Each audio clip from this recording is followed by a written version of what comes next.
So now go back to the sound, Mike, is what I say to myself from the back of my mind to the front of my mind to you. We'll play some more of Count Obamula. But before that, I'm sorry, we have the treat that I promised you, which I'll be running every day now, probably until the end of 2016.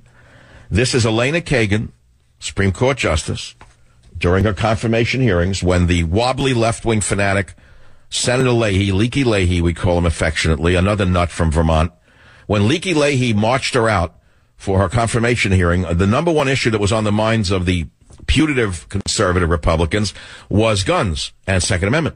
And so Leahy comes from a gun owner state, Vermont, where so the crackers still use guns to go hunting, and he had to pretend that he cares about that, just as the imposter from Brooklyn, Senator Sanders does. I love that one. He's as much a Vermonter as, let's see, I'm trying to come up with the right analogy.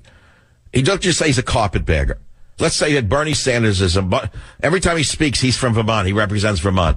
No, he represents Brooklyn, New York, and those from Brooklyn who moved to Vermont and ruined the state and took over Burlington. The hippies, in other words, who fled New York after destroying it with their liberalism, moved to Vermont, destroyed Burlington, and then elected one of their own. So now this idiot represents Vermont. So as the other idiot from Vermont, Leahy, introduced Kagan, you got to hear the charade on established law on the savage nation. Is there any doubt after the court's decision in Heller and McDonald that the Second Amendment to the Constitution secures a fundamental right for an individual to own a firearm, use it for self-defense in their home? There is no doubt, Senator Leahy, that is binding precedent, entitled to all the respect of binding precedent in any case. So that is settled law. Settled law. Never forget it's settled law. I'm not just mocking her accent. She sounds like one of my relatives that I ran away from.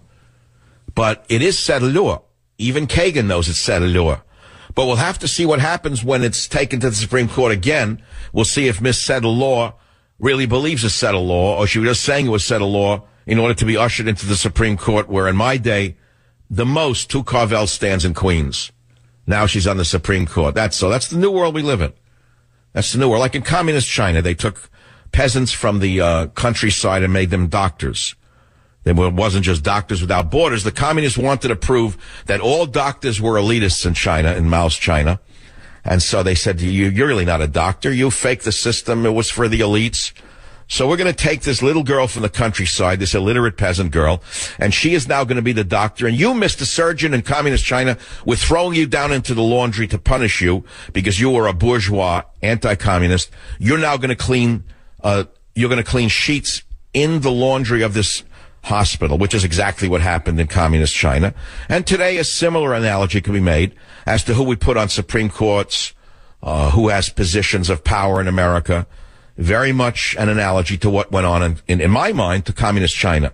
I know it's not as overt. I know it's not a direct parallel, but you understand that there's a little bit of an analogy here that some people can pick up on. That's called the Cultural Revolution, which I've talked about to a great extent on this program and described in Government Zero, and which, by the way, I'm expanding on right now. It's a topic I'm expanding on because it's very important to me. What's happened to America, and this is a sidetrack from the gun thing, what we're living through right now is part of the disease of the Cultural Revolution started before Barry was born. I think Barry was born when? Does anyone know when he was born? I don't know how old he is. What year? 68, 67? When was Barry born? Barry was born during 61? 61. So Barry was born around the same time that the Cultural Revolution began in America. A Cultural Revolution begun by Allen Ginsberg, Timothy Leary, and I would say Bella Abzug. A group that you could never find in hell itself to do more damage to a nation. And they were all such silk smooth salesmen. One pushed rampant sex with animals. The other one pushed rampant drug use, mainly LSD. And the other one, God knows what he pushed.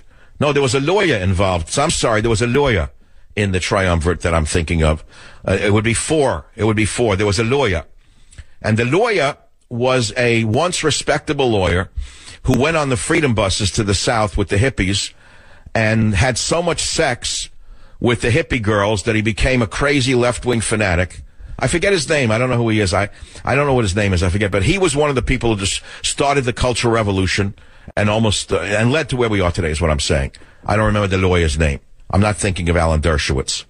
In my opinion, Alan Dershowitz is worse than him, but that's separate. This lawyer who went on the freedom rides, as I say, became a convert to communism, liberalism, anything for the free stuff he was getting on the bus. Patchouli oil is very addictive, and it's a very powerful, has a powerful aroma, and apparently it went to his brain and overpowered his thinking. And as a result of Timothy Leary pushing drugs, this lawyer pushing whatever he pushed, let's say, diminution of the law and the Constitution, Bella Abzug pushing so-called women's rights, and Allen Ginsberg pushing sex with animals and children, we now have what we are faced with, a cultural revolution. It's not in its infancy anymore. We are in its, where are we with this cultural revolution? That is the question. My friends, that is the question. How far have we come in this cultural revolution? And how far will we go on this road of Obama, or this road that Obama has taken us on? He didn't start it, but he was put in by the radical left to push it as far as he could, along the lines of Mao Zedong's China. And that is the model. I told you I'm reading two gigantic biographies. Ryan, could you bring them to me now? They're over on that table. They're very important. They're not my books. I'm not pushing my books. I want you to hear about two books to show you how smart I am. The big fat books over there by the women on Mao's China, one with the hat, and they're both by brilliant Chinese women. They're so important. I don't expect you to go out and buy them. They're both out of print. But they were my bedtime reading over the holidays. One is called The Unknown Story Mao by Yung Chang, author of Wild Swans. And the other is Wild Swans, Three Daughters of China by Yung Shang. She actually lived through China's cultural revolution. She grew up in China's communist elite.